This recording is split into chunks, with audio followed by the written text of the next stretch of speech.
over here because I'm. Good evening, good evening, good evening. Welcome to the Public Opinion Court in collaboration with Real Life Street Stars. And you already know why we're here. We're here for now day 18 of the Freaky Rico trial of the century. And y'all, today, baby, it did not disappoint. Monday came back like a wrecking ball. Diddy was staring Jane Doe down. Listen, I understand now why his daughters are not there, because when we get into it, y'all. Okay. Now with me, y'all know I often have special guests that come in that are lawyers that give their legal perspective. And I have a special person, the Plugs lawyer, all the way from the ATL. I'm going to let her introduce herself. Tell us about who she is, what areas of law, just give us the tea on her before we give y'all the tea on the Freaky Rico trial today. Right. Hello, everyone. Thank you for having me on the Public Opinion Court. Shouts out to my Real Life Street Stars fam. I have been on the platform before, so if you've seen me before, you see me again. I am Tiffany M. Simmons, the owner of Simmons Law. We are an Atlanta-based firm. However, we are involved in entertainment as well. We do personal injury. We do criminal defense. You may have seen me on other stations doing legal analyzing. And thank you so much. My good sis has me on. And we're going to talk about this Freaky Rico trial. Listen, sis, today we have busy days, and today was busy. And I'm like, okay, I'm trying to juggle to get the breakdown in the midst of handling business. Baby, I got stopped several times in my tracks with Jane. And when I tell you, I thought Jane had gave us everything she needed to give on Friday, because I'm like, she has 2 more days with the government. That's a lot of testimony. Like, for a witness to be up on the stand for more than 2 days, that's a lot of testimony. Yes. Usually, if they're not a major witness, you're right. They're probably there for a couple of hours, maybe an afternoon. But to see Jane Doe be a witness for, more than a couple of days, that says a lot about what the state is trying to use her for. Yeah. So I'm going to give y'all a little snippet. Y'all know throughout this whole trial, it's been day 18, and we done went through some decades with Diddy. We have not heard any witness, whether they were employed, law enforcement, anybody that has engaged with him has never told us he was crying. Today we learned Freaky Diddy had some tears to shed. But we're going to get into that when we talk about those tears and see if those tears was real, or those tears based on getting caught and not being able to get out of the mess that you put yourself in, and the walls in your life is, falling apart. So let's get on into this good old tea today. So, let me the take us on down a little bit. I wish that I could see it bigger, but I'm gonna read it off. So, okay, y'all, today y'all know how we do. We go through the testimony, we interject, and we have questions that we answer. Y'all have the ability to engage. If y'all like, nah, man, that ain't even cool, like, you got to run that back. Put it in the chat. Let's have a, real conversation. Y'all have the right to ask these questions because it's the public opinion court, and we are here to engage with you. So today, y'all, Jane started out. They said, Jane, they asked Jane a question, and she said she was furious. He was asking for a hotel night while with other women. So what she had testified to is she had seen him with somebody that we all know, somebody that, you know, he was putting out, you know, in the public, aka Carisha, aka, you know, allegedly. City girl. And she was like, how dare you contact me asking me for a hotel night and you with another woman? So this is the stage of Jane when Jane started having a voice, but she didn't have a voice to stop herself from letting her vagina be used. So she said, in that he tricked me into coming to New York saying we would have dinner and shopping. When I got on the plane, he told me we were getting an entertainer. Like he always do, Jane. Like he always do. So she said she was disappointed and because that meant he was getting a new entertainer, not somebody that they was used to, y'all. He was bringing in a new one. And y'all know last week we talked about the stanky one and how she said he brought in that stanky one and she was like, we are not, no. We're not doing this thinking when you got to find somebody else. So she hated that because she like, first of all, you bringing me to New York. You said that we were going out. You was with another chick.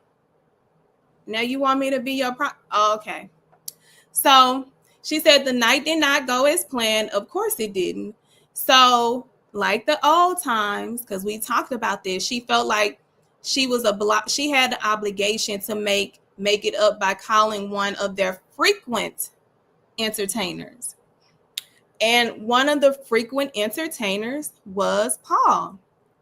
So the jury saw text messages of her saying that they were sort out the payment with him.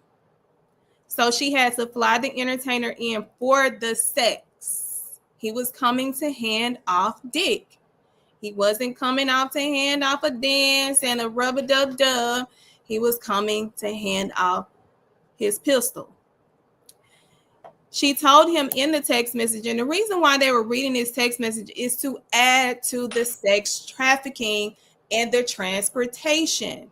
Yep, that's what I was just getting ready to say. They are trying to establish this sort of behavior so they can prove the trafficking, henceforth the Rico charges. Let me point out something real quick. Yes. One of the things that our esteemed elder Judge Mathis said, Judge Mathis had said, if this had been in my court, he would have been already convicted of domestic violence, etc., based on the Cassie testimony and what we've already seen.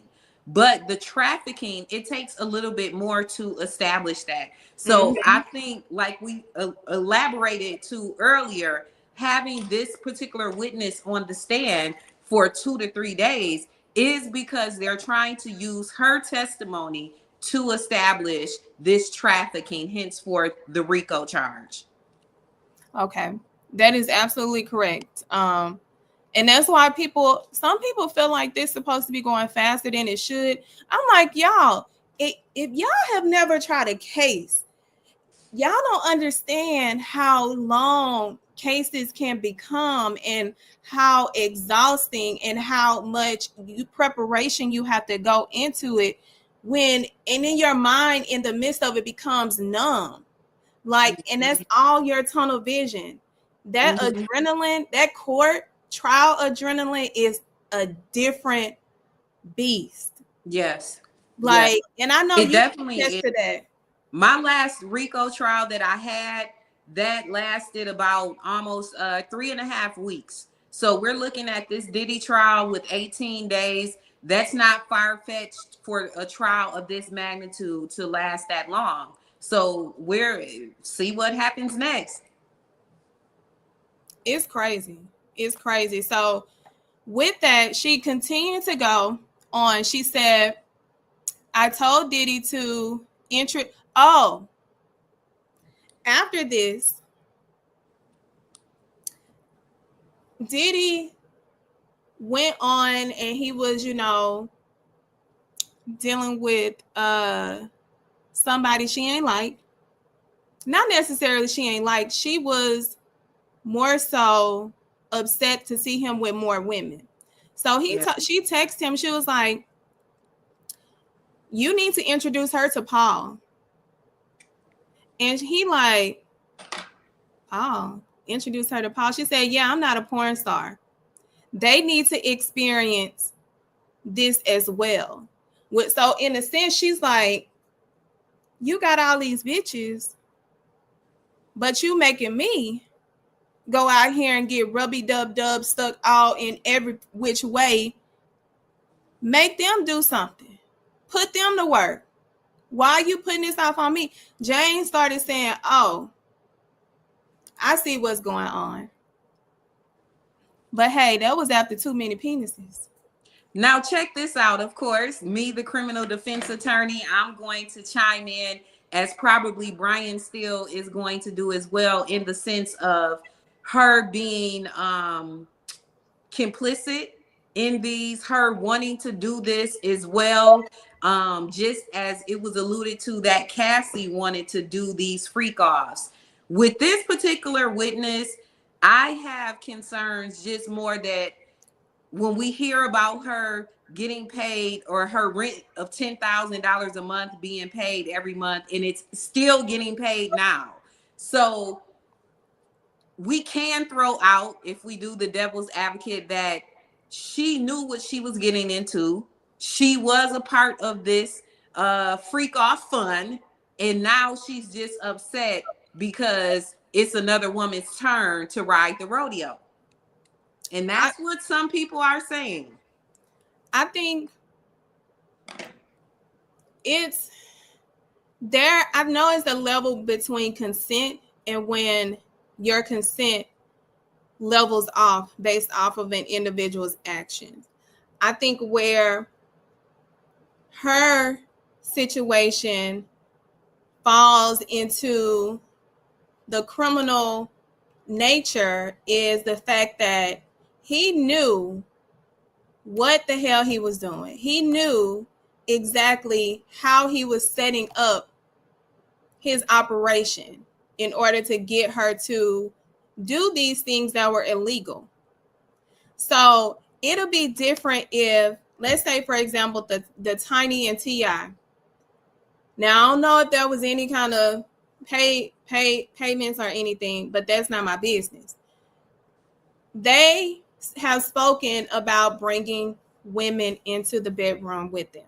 Cardi B has talked about bringing an extra partner into the bedroom. There are so many, and I think now we can see that those relationships are not working, because look at Cardi, look at Tiana Taylor. But those were, in a sense, the consensual, non-criminal engagements, where she gets into the line of the consent part is when she has to pay. She's transporting these drugs. She has to take drugs in order to be in a state of mind, which is not a mind that you can legally consent. Right. Because in the state of California alone, they said that in her state, in her condition, she couldn't legally consent. And they have the penal code that says anyone that is intoxicated off of either a controlled substance or or alcohol cannot legally consent. So that's where she gets saved. Well, I agree with you on that, but I also, me as a criminal defense attorney, if I were Diddy's counsel, I definitely would have it in for Jane Doe, because she was of adult age when she consented to these activities with Sean Combs. She is of adult age now. She's had a baby with him. Oh no, she didn't have a baby. I'm sorry. I keep confusing the other one. She doesn't have a baby with them, but she has a baby with someone else who has been in the spotlight. And seeing that she has a kid with another high profile person, I definitely would be the type of defense attorney to tell her, no, you knew the name of the game. You were a part of this. You were looking for your next big payout since your kid's father and you didn't work out. Yeah. And I think the defense, I don't think they need Steele to cross her. No, because he's very strong as a defense attorney. Shout out to Brian Steele. I think it would be more advantageous for the defense to use the female attorney to do this cross-examination. I agree with you on that. I honestly, because Westmoreland just came off of crossing BB, and she did a great job. And I said this last week. They should have utilized the strategy of Brian Steele and how they approached. Brian Steele has a pace that he goes on that will wear you out, because that's his goal. His goal is to wear you down, to where the jury is looking at you less credible by the time he gets off of crossing you. Yep. When I seen his strategy, because the first witness, he kind of, when he did Capricorn Clark, I was like, no, Steele, no, don't put, no, Steele, no. But I even seen with her cross-examination, I said, this is the strategy. Mark Agnifilio needs to be demoted, in my opinion. And that's the only way Diddy has any kind of leg to stand on, is Steele is the lead, providing the strategy to mitigate how these testimonies are being cross-examined. Because until Steele got up there and did his big one, I was like, y'all gonna fight back? Yes, you're gonna fight back. Do something. So now let me get back to her testimony. Okay. The jury then saw text messages. Hold on. Let's see. So after the one thing that they also added was that the entertainer, in the messages, they went back to it, that she told him that a cash envelope will be left at the front desk. Of course, he picked up that cash. He did his job. He got paid. He laid the pipe, and the pipe went to get his payment. Let's see.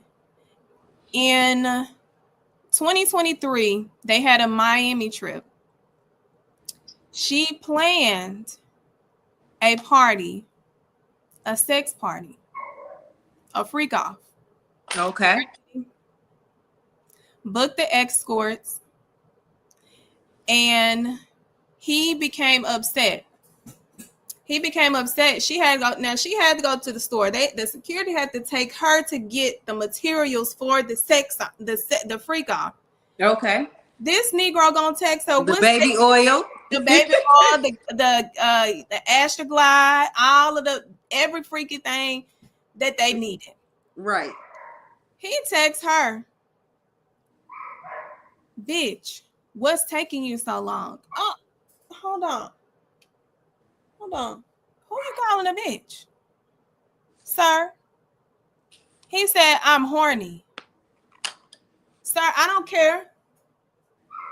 So she gets back, of course, they freak out. But one of the assistants was like, he should not have called you a bitch. As if that is a consolation. At this point, she's used to it.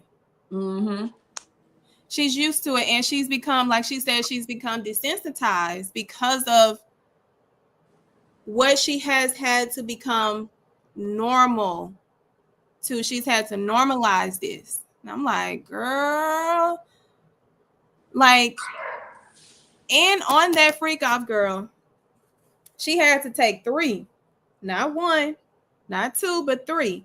They had Rico. How strange is it that the one of their names was Rico? Wow. Rico. What a coincidence, but there's never really a coincidence. There are people in the chat, and of course, people have questions. So some of the people are asking, where is the Rico? Do we think that they have a case on Diddy? And some people are saying there's no penal code violation. Now, for the general public, there have been moments in this trial where I can agree with that statement. Where is the Rico, right? We just brought up Judge Mathis, his assessment on what he's seen thus far. So what's your thoughts on what we're seeing or what we just talked about? Do you still think that there is a case against Sean Combs? Girl, the case is closed. The case is closed, and the casket is ready for the funeral.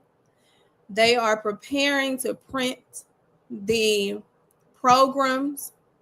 They are getting everyone assigned to their duties for the funeral. They are planning the colors, the outfits, the procession, who's going to carry the body, who's going to dress.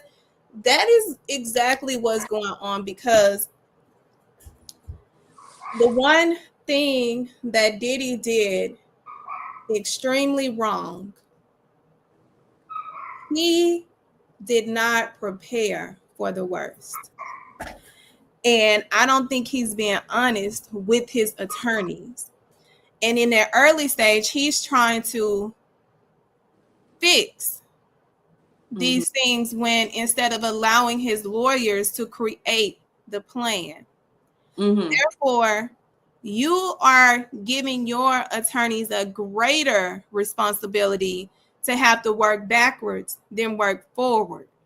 Okay, so let's break that down a little bit for the people in the back, because a lot of people, they only see the gossip part of this case. They only see the stuff that's salacious, the stuff that's making the blogs. But when you look at a trial, when you look at what has to be proved, according to the law, especially with the Rico trial, especially with the elements that has to be proved, do you feel at this moment everything is proved? Me personally, I feel as though the state has put on a good case from what I've seen. I do feel as though there is so much gossip or so much salacious material out that people are getting lost in the sauce of what the law is and what he could possibly be convicted of if he's or what he would be facing if he's convicted. It's not too many people that beat federal RICO cases. I'm not talking about state. We're talking about federal RICO cases. Hello. So I do, in my opinion, I believe that they have met the burden of RICO, hands down. And that's from the earlier witnesses and I know a lot of people, somebody in my fan base room argued me down about arson. I said, y'all, the federal government arson standard is different than the standard in state when we're talking about RICO. Yes. Circumstantial evidence can prove arson. I said, when you had the police officer who saw his vehicle and the license plate of his vehicle leaving Kid Cudi's home after the break-in, you have Cassie confirming the threats. You have Capricorn Clark, who was kidnapped in order to take over there and had to call in order to try to make sure that they didn't show up. And then his car get blown up. That is yes, it's circumstantial. That's what the code states it can be. Then we have kidnapping. Mm-hmm. Capricorn Clark proved that twice. Like, who kidnapped somebody and hold them hostage for 5 days in order to take a lie detector test? Mm-hmm. And then for those in the back that may not know, like we said earlier, the text message threads. I often tell clients facing criminal defense charges, watch what you text. That is literally a Mm-hmm. walking transcript for, law enforcement to use against you. It Mm-hmm. doesn't matter if you try to delete it. It doesn't matter if you try to put it in the lost files or whatever. That can be used against you. And like we've said earlier, the conversation surrounding payment, picking up people, flying them in, etc., that lends towards the trafficking Yeah. part of the Rico charges. And to be more, like, to add to that, I think now their focus and why they have strategically placed Jane Doe in as a witness at this point is because now they are honging in on the sex trafficking and the transportation of prostitution, which is what she continued, to testify to today. And going back to her testimony, she says after he made her do a 3-for-1, on the second one she threw up. A 3-for-1. A 3-for-1. He had Anton, Rico, and Paul. And this is a note to the ladies. Like, ladies, it's not worth it. It's not worth it. Getting your rent paid, but you have to degrade yourself to a three It's for not. one. It's not worth it. They Getting your rent paid, but you cannot even be happy on your birthday, spending it with who you think you love, you with strangers and forced to have sex. It's not worth it. And even to the men that were a part of this, a part of the freak offs, it shouldn't have been worth it for them either. A couple $1,000s to lose your integrity, your dignity, all of those things, it ain't worth it. And with who, child, listen, that's why I went to school. But I see we have over 200 that is in the chat. Make sure you are liking. Yes. We are creating this, bomb as in, presentation for y'all, getting y'all, up to speed on this freaking Rico. Now, after she threw up, this man told her, good, you'll feel better. Yep. And then he brought in the last one. I said, you know what? Let me keep on reading, because me and Diddy would have been worse off than what Kim Porter did him. Kim set the standard, and they just did not hung in on it. So after that, she says he left. She sends him a message like, hey, can you send something to the hotel? This man didn't even respond. Oh, wow. Well, we definitely see that he didn't respect Jane Doe much at all. Someone asked about, well, where is the force? Now, anybody that was in the 2000s when Bad Boy was the best thing since sliced bread, you would have probably wanted to participate in this as well. I ain't gonna lie, I might have wanted to go to a party. That's how popular Puffy and his whole thing was, how big he was. But I bring that up to say, force doesn't necessarily have to be him physically grabbing someone. Mm-hmm. If you're dating a billionaire that can pop up anywhere, in the case of Cassie, where he could pop up anywhere, if you're a billionaire that can say, I can end you at any moment, look at, Danity Kane, Aubrey O'Day never kept her foot off his neck.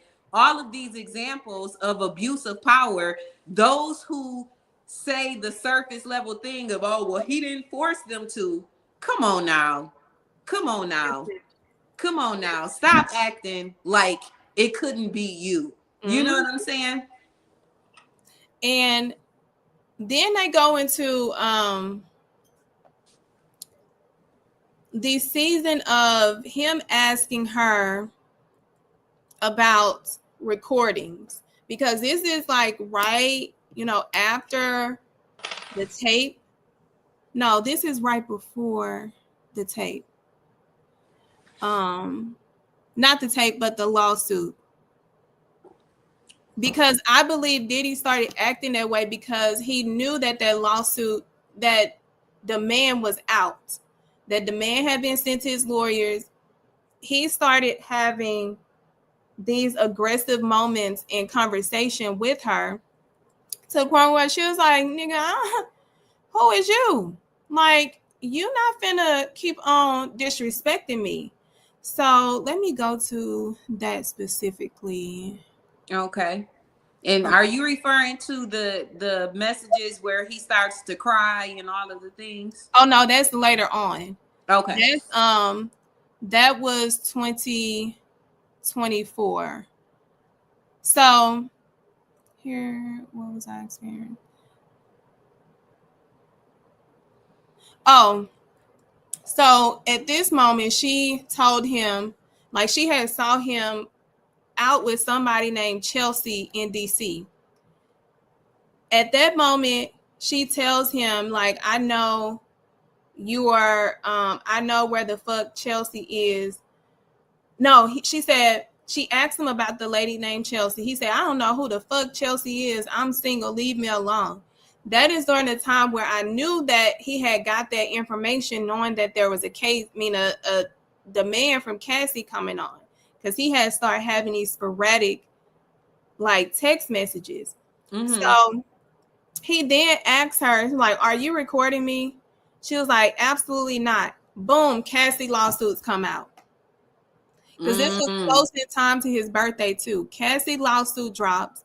She says she reads the lawsuit and she faints because she said it is exactly what I have experienced with him. She's like, I was reading that like that was me.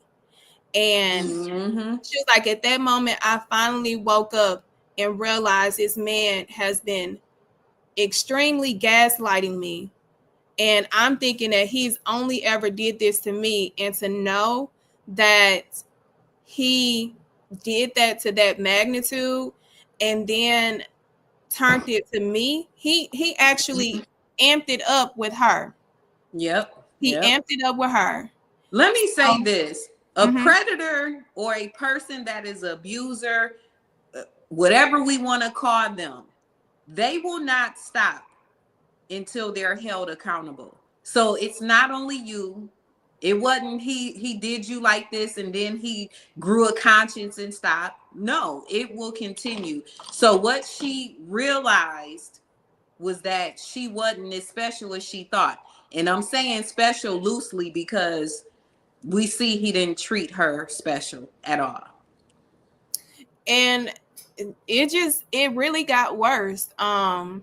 It got worse with his behavior. So after the lawsuit came out, she said he started to plead. He was like pleading with her to support him. And it ended up being in a recorded call. Wow. She never recorded. However, KK, they got these audio recordings from KK.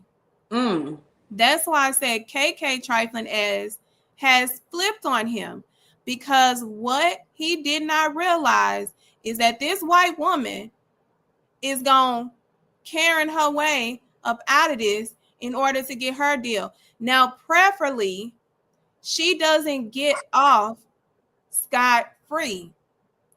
I believe she still needs to do time. Okay. And why do you feel that way? Because she was assisting or assisting. She was complicit. She participated. She motivated. She withheld. She did not report. She made money.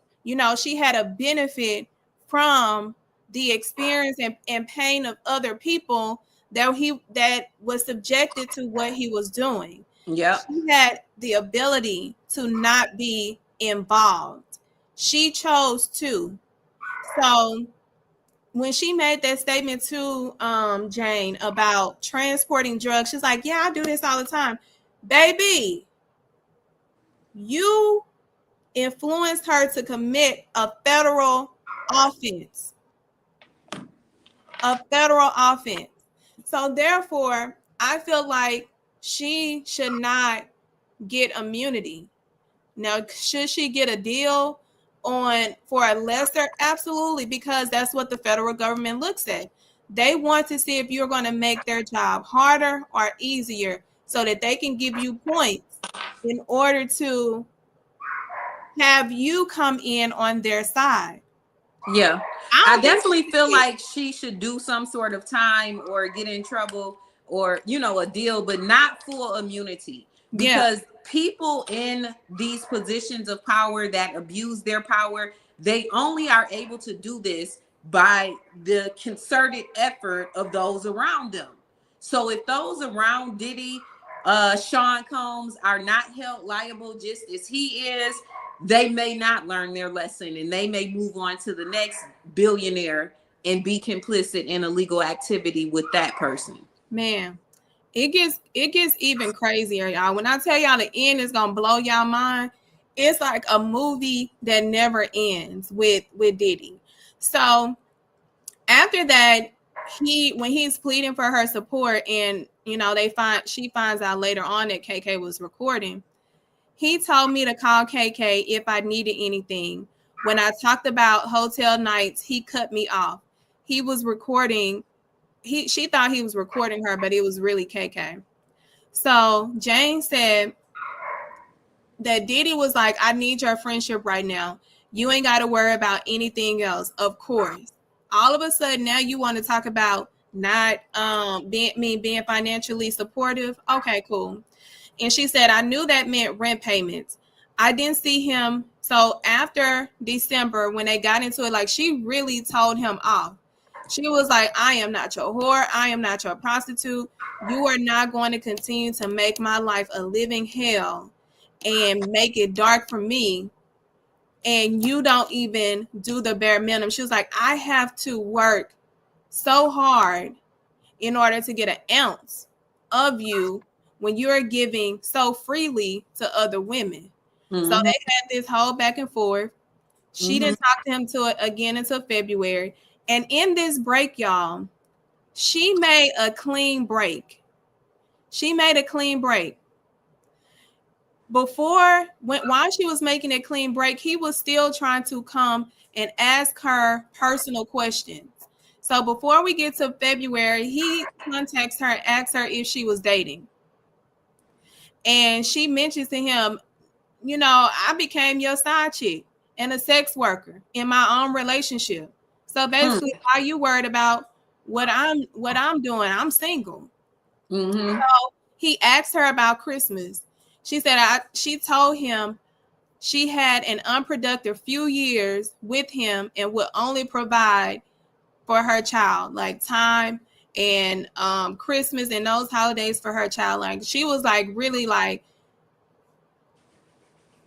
but we know what we do. Well, we know we human. Mm-hmm. She said, I wasn't the same person. And he texts, you are never satisfied. You can't. And she said, well, you can't handle this pain. You telling me I'm not satisfied, but I'm never satisfied, but you can't handle the pain that you put onto me. So he's like, he asked her, well, how can we move on? I told him, no, not that part. So in that, when he asked how can they move on, he ended up accusing her of trying to set him up. She was like, I don't need to sue you. And this was, I believe her position was, yes, what you have made me do is not okay. However, I have to own where I allowed you to put me in these situations. Right. So that's the reason why she was like, she was not going to sue. So she and she told him that. But And he, that kind of goes back to what I said about, her being more of age. Cassie was 19, a little bit more groomed into that situation than Jane, Jane Doe. So I'm glad to hear her saying, I know I played a part in this situation, yeah. And so, and I think that's what makes her more credible also. Like, she not up here saying he did all of these things. She was like, I was literally trying to make my man happy. Like, I thought we were in a monogamous or, a semi-monogamous monogamous relationship. I did not know he was, out here really putting belt to ass on me and forcing me to become his sex worker in that way. Like, it didn't mean it what it meant to him was not the same that it meant to me. And I think that's what ultimately led her to understanding, like, hey, no. So she said that because he was paranoid, he told her that don't charge him for her resentment. And he wanted to tie up loose ends. So he asked her, was like, how much what do you want me to give you? And homegirl, I'm proud of her because she lowballed herself with that $10,000. Right, that ain't no money. Now, Girl, if you was already getting 10 racks a month for your rent, baby, you should have asked for something else. listen. So she says she hit him with the six figures, and she outlined her terms. And then she said he called her an opportunist and a liar. I'm like, motherfucker, you just asked me what would it take Right. to tie up loose ends of what you did. And then the motherfucker went on to threaten her and say he was going to release her sex tape to 50 Cent or to the baby daddy. Now, that is revenge porn. For those in the back, there are statutes in different states pertaining to revenge porn. And what I mean by that is if a person does what Diddy, said he would do, release pictures or videos of a ex-lover as a, thing of revenge, they can get criminally charged for that. So just a little, free legal for those that may watch this later. Don't get mad at your ex and put out. And hey, that was actually one of an episode of my show Hood Court, where I had the defendant come in because she posted her man's private parts online because she was mad. But that in real life, that is revenge porn, and you can be charged. Yeah, you can be charged, and don't even threaten to do it, y'all. Don't even Exactly. threaten. Like, I had a case where this young man sent a semi-nude exposed picture of his ex's bottom to their family group chat. She was in their family group chat, and everybody like, why are you sending this? And he did not understand why the case was not being dismissed. Right. Because he sent it to a third party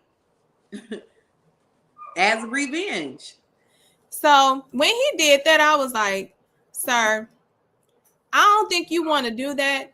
But that adds to the threat, force, fear, intimidation. Now you are threatening to release what you know is illegal. And it would be damaging to her. And not only would it be damaging to her kid's father, who is another public figure. Yeah. And I was like, sir, you about to lose your job. You about to lose your job. You about to lose your life over here doing this. So she says that's what caused her to take that break from him. And within the time that she had that break from December, like December 23rd up until he reels her back in February, she was like, I felt the freest. I felt like I was getting back to myself. I started making money. She created her OnlyFans. She started back doing promo. This one guy paid her $10,000 to promote his $9,000 to promote his business. I really feel like God was showing her that if you be obedient and you remove yourself from this wicked relationship, I can show you, even though you're doing only, I can show you a better way than what you're doing with him. That's not where you're supposed to be. So she's making money. She's doing, she's really getting away. He texted her on her for asking her what she was going to do for her birthday. Hi, Tamika. And hey, Tamika. I'm like, here he go again. Every birthday he has made her do a freak out, just like Cassie. Yep. So he what did he say? Hold on, let me go to this one.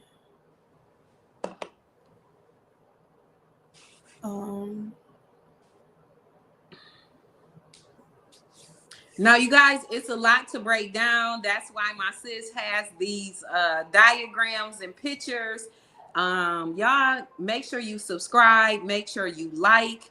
Make sure you tell a friend to tell a friend that you love the Lawyer Bays on the platform. No.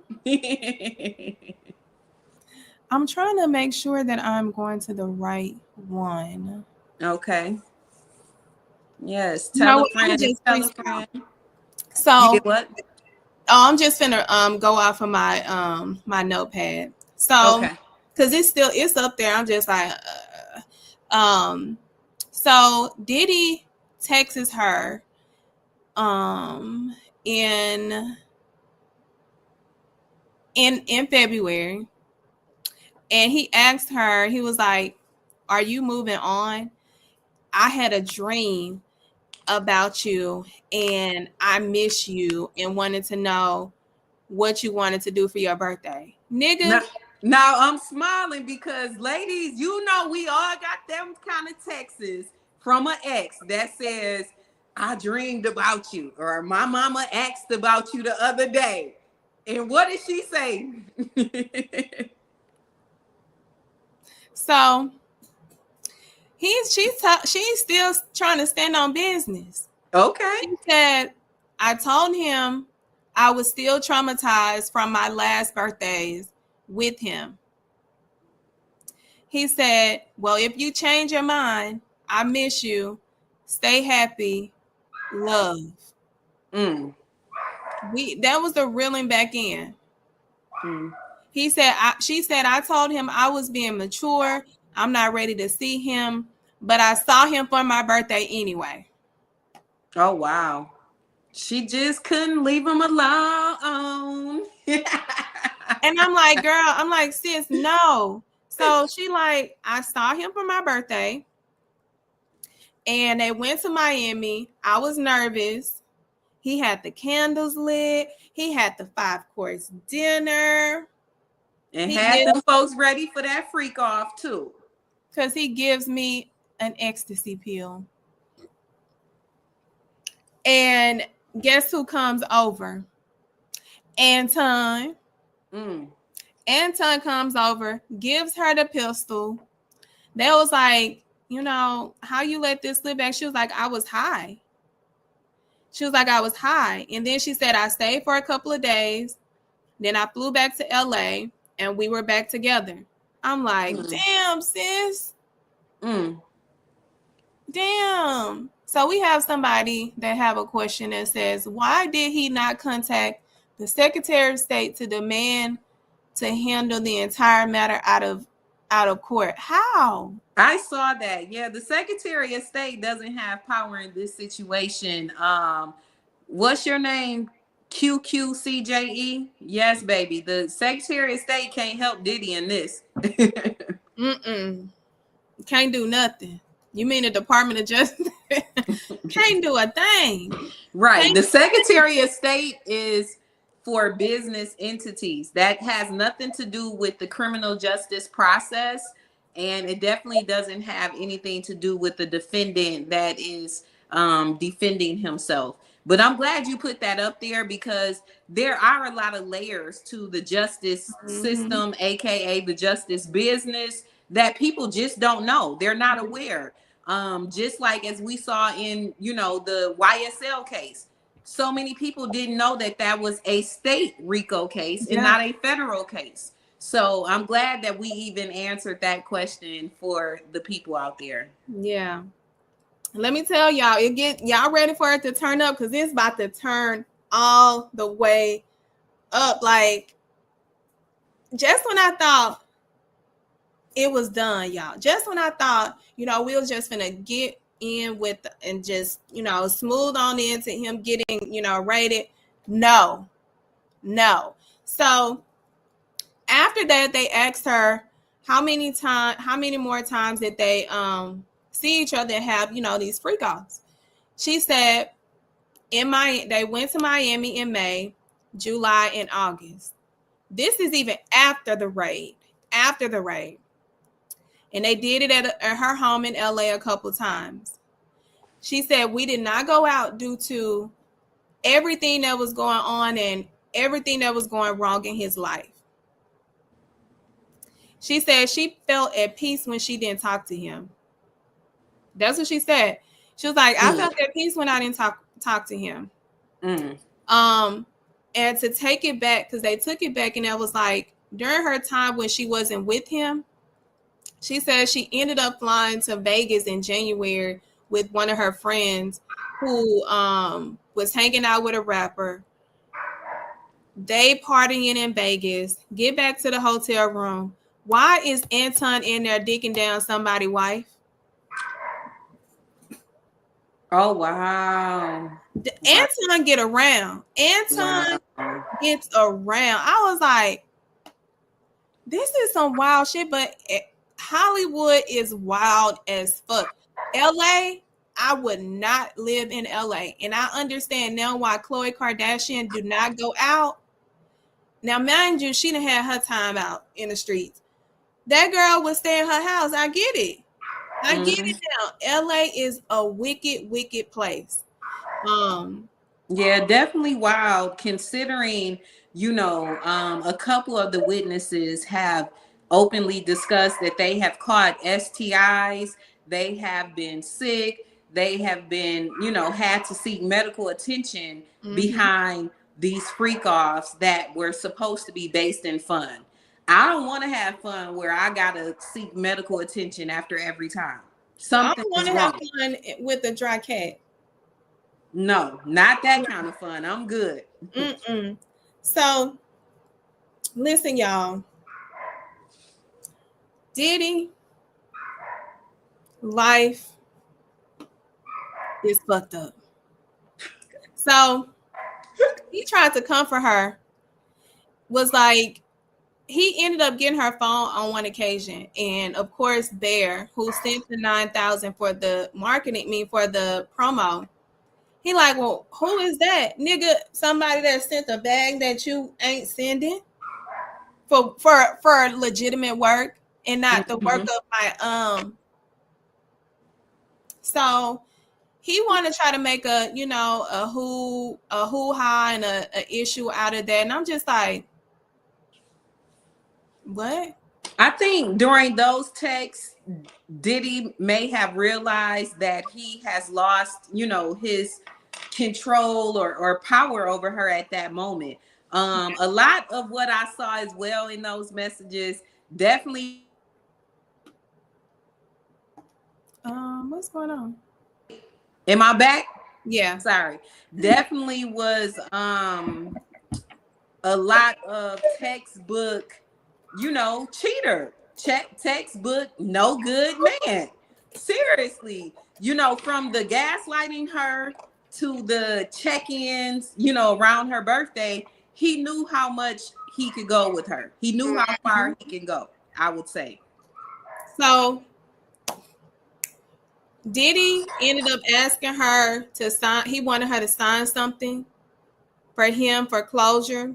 She felt like he was trying to make her sign something because he didn't want her to be a threat with everything that was going on. They asked her flat out, I was like, did you ever send him a demand letter? She was like, no. And she said, Diddy, because she said, Diddy said I was making my own money. Because she showed him how lucrative her OnlyFans was becoming. So it was like, what are you doing in your OnlyFans? She was like, just lingerie, swimsuits, semi-nudity, which are holding your hand up, you know, covering those areas. So I'm like, what does that got to do with Young Miami was making her own money, but you out here doing a whole 6-figure shopping spree? Right. So he kept paying. He was like, oh, she said she was also working on clearing out her debt, and it was like, girl, how you in debt with a billionaire? That is because Diddy wanted to control everything, and he did a little to not do a lot. Yeah. And rewired, like he be rewiring these women's mind, and I'm just like, well, he's done it to men as well, and I'm not even speaking on the sexual end of it. If you're a person that's a person of power, resources, you know, let alone the charisma that he had at one point to draw people in, it's not far-fetched and it's not hard for even men to be entangled in this. Yeah. You know, a lot of people like the illusion of power. A lot of people like being in proximity to what's hot or what's powerful until it touches them. Diddy he like men. So after his place got raided, HSIC came and raided her place in LA and asked her questions. Baby, at that moment, I'm cutting him off. Yeah, I think that's probably the time that she decided, hey, I have to look out for myself, you know. Oh, baby, because that's when he hired that lawyer for her. So he hired a lawyer, and he's still paying for the lawyer now because they asked. I said, revenge is so sweet for her, you know, in the end. But she gets this phone call from Sly, one of the original, that was the very first sex worker that she reached out to on IG. Okay. Sly Williams, Sly the Chef, his name is everywhere. His pictures is everywhere too, because she mentioned his last name. Oh, wow. And I think they did that because he's testifying, because he has to at this point with what he did. So she gets a call and he said, hey, I have this tape of us, and I intend on releasing it on the dark web. And she was like, he said Diddy picked up his phone and recorded it, so it was in his phone, but he was going to sell it on the dark web.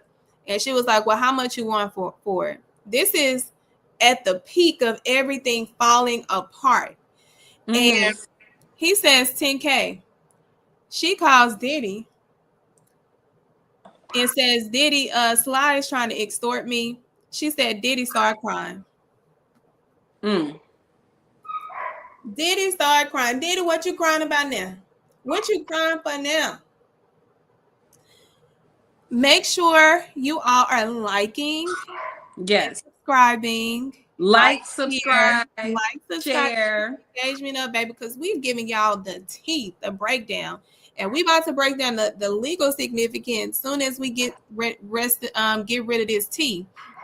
So he tells her, he started crying. So at this point, she like, shit, he crying. I need a real man. Like, he over here crying like he ain't do it. So she calls Sly back and tells Sly, like, you know that's extortion. I'm not finna give you no money. Sly sells it to a media company. Media company calls her and says, hey, we got this tape of you. What you gonna do? Mm-hmm. I'm like, are you freaking kidding me? Are you kidding me? It looks like towards the end when things are Yes, this falling is like apart, everyone this was is trying to get a payday at that point. so and this was after the video had been released that this happened. So he what is that? What they say? She said at that moment, no, this was right before Cassie's video dropped. Then Cassie's video dropped. She's in Miami at the home with him. He gets huddled up with his family and workers. His sons are there. They are trying to come up with the statement to release about the tape. He then tells her that Cassie also hit him that day. And he's like, Cassie is a hitter. She fights. This was the only time we ever had an incident like this. Mm-hmm. So he is drafting the letter, the statement, which he should not have done that. Drafting the statement, sends it over. No, he asked her to review it. She reviews it.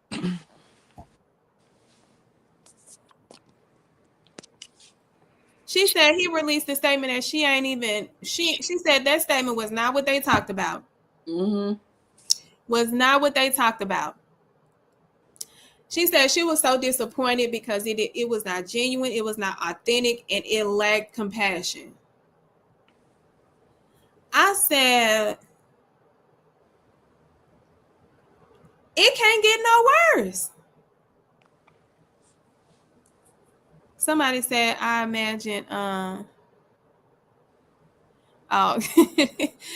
imagine that crazy demon man crying like a baby missing mama's tits. No, he definitely was over there crying. Like, it was over. Like, I can't tell y'all enough. And this is just the peak of it. They ended with her now talking about, because we've been on her since Thursday. We are going on Tuesday and they're just now getting into the physical abuse.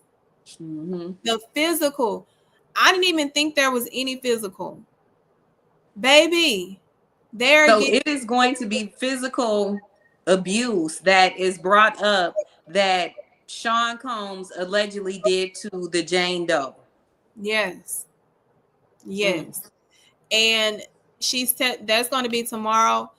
I anticipate that the defense may start their cross-examination late in the afternoon, but I got to see, because she is at the end of her testimony. The only thing that I can assume that they're going to go into after this is any kind of conversation he was having while he was inside, or trying to still control or influence or get her to do certain things. I can only imagine if that is how they're going to close, because they're at the end of her testimony. Like, she didn't went up, like she didn't went from the beginning, middle. She's on the edge, ready for the end. Now, you know what I think is interesting, and I wonder if it will be used against this particular person. On my Instagram, I always say, don't be prosecuted for what you post. Be careful for what you post. Mm-hmm. Remember the time that Carisha City Girl and Daphne were going back and forth. No, that's Gina. Oh, well, see, I keep getting them mixed up. But let me just say my point. What did City Girl say to her? She said, shut up before I make Diddy make you an eater. Mm-hmm. That comment, what's your thoughts on that coming back? That's not good. Anybody? That's not good, because Diddy was making them eaters. Yep. He was making them give these people oral. It was like he was fixated on seeing a penis in their mouth. Maybe he was in his mouth.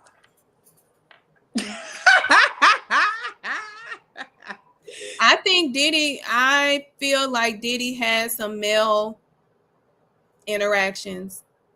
And I think if he is found guilty, he's going to be just fine. He's not going to be lonely. He won't be. He's not gonna be lonely. Take that, Oh, take that. yeah. Someone mentioned underage. Yeah, she did. So, y'all, listen, tomorrow, because Tiff going to be back for tomorrow. Listen, we got more. We have more. However,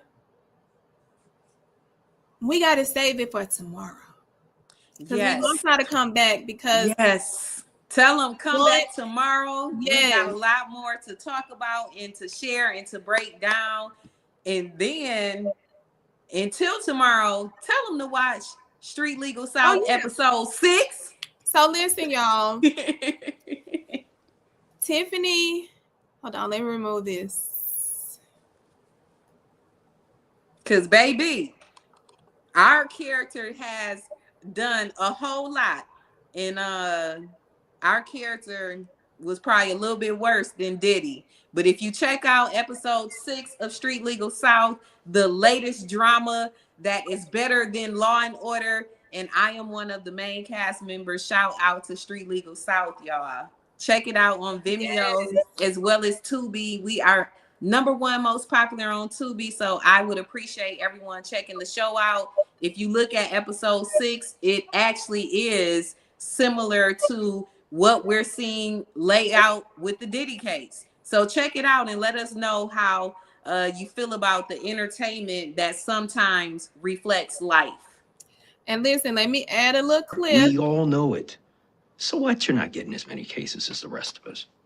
Ever since I was 5 years old, I wanted to see my name in the headlines. I want my Johnny Cochran case. Where's my damn OJ? I'm a pit bull in that courtroom, and I want my flowers too. Okay, Pitbull, and you'll get it. All right? But be careful what you wish for. I've seen the headlines. Some of these high-profile cases aren't all they're cracked up to be. And that's why y'all need to tune in. Because listen, it is a great series. Very entertaining, very engaging, very, it changes and it keeps you on your toes and it keeps you, wanting to see the next episode. So make sure y'all do tune in to Street Legal. I know I watched it from Tubi because I can get to Tubi with no problem. And it's just, so convenient over here. But well, wherever way you watch it, we appreciate everyone watching Street Legal South. I play a character named Nicole Perry. So this is not me playing myself, but I'm just thankful and grateful to bring the law to the big screen through entertainment, also inspiring the next generation of legal.